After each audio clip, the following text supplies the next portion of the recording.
یہ کہانی ہے ایک 86 سالہ بوڑھے کی۔ بڑے میاں کی بیوی اللہ کو پیاری ہو چکی تھی، زندگی اب اکیلے ہی کٹ رہی تھی اور ان کا مشغلہ تھا کہ وہ مچھلیاں پکڑتے تھے۔ اس طرح ان کا وہ دن وہ اچھی طرح کٹ جاتا تھا۔ ہوتا ویسے اکثر یہ تھا کہ ان کے ہاتھ کوئی مچھلی نہیں آتی تھی۔ ایسا ہی ایک دن تھا کہ وہ سب بیٹھے ہوئے تھے سارا دن مچھلی پکڑنے کے لیے، لیکن کوئی مچھلی وہ ان کے ہاتھ نہ آئی۔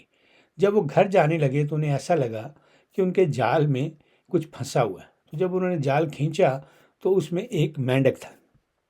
بڑے میاں نے سوچا کہ بھئی اس مینڈک کو میں دوبارہ پانی میں ڈال دیتا ہوں۔ تو وہ مینڈک بولا کہ میں کوئی عام مینڈک نہیں ہوں، آپ اگر میرے ہونٹوں پر ایک کس کر دیں تو میں ایک خوبصورت اور نوجوان لڑکی میں تبدیل ہو جاؤں گا۔ بڑے میاں نے جب مینڈک کو باتیں کرتے دیکھا تو بڑے حیران ہوئے۔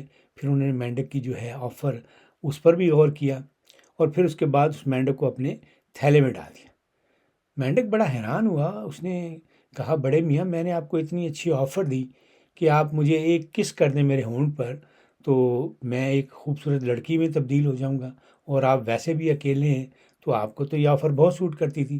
تو بڑے میاں نے اسے جواب دیا کہ میں عمر کے جس حصے میں ہوں مجھے خوبصورت لڑکی کی ضرورت نہیں ہے، مجھے جو میری تنہائی ہے اس کو کم کرنے کے لیے باتیں کرنے والے مینڈک کی ضرورت ہے۔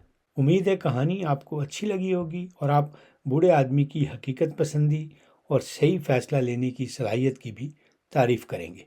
بوڑھے نے اپنی زندگی کے تجربے کی مدد سے اپنی موجودہ صورتحال کا بڑا ٹھیک تجزیہ کیا اور خوبصورت لڑکی والی پیشکش کو ٹھکرا دیا، کیونکہ اسے اچھی طرح پتہ تھا کہ اب اسے خوبصورت لڑکی کی نہیں بلکہ ایسے ساتھی کی ضرورت ہے جو کہ اس کے ساتھ باتیں کرے، اس کے اکیلے پن اور تنہائی کو دور کر دے۔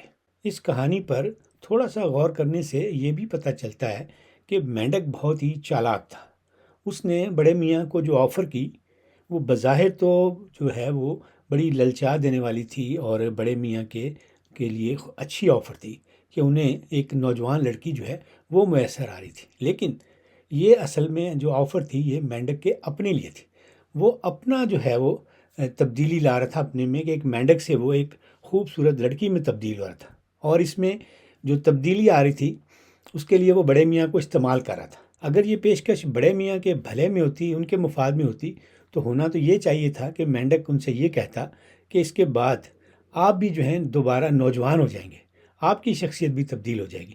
تو پھر تو یہ بڑے میاں کو فائدہ ہوتا کہ بھئی وہ مینڈک نوجوان لڑکی بن گیا ہے اور بڑے میاں بھی نوجوان بن گئے، ان کی ساری توانائیاں وہ واپس آ گئی ہیں۔ لیکن مینڈک ایسا کچھ بھی نہیں کر رہا تھا، وہ تو صرف اور صرف اپنے مفاد کی بات کر رہا تھا۔ ہماری زندگی میں بھی اس طرح کے بہت سارے مینڈک ہمارے ارد گرد ٹراتے رہتے ہیں۔ ان کی بھی یہی کوشش ہوتی ہے، ایسے منصوبے ایسی آفر ہمارے سامنے لاتے ہیں جس میں بظاہر ہمارا فائدہ ہوتا ہے، لیکن دراصل یہ اپنا فائدہ چاہ رہے ہوتے ہیں۔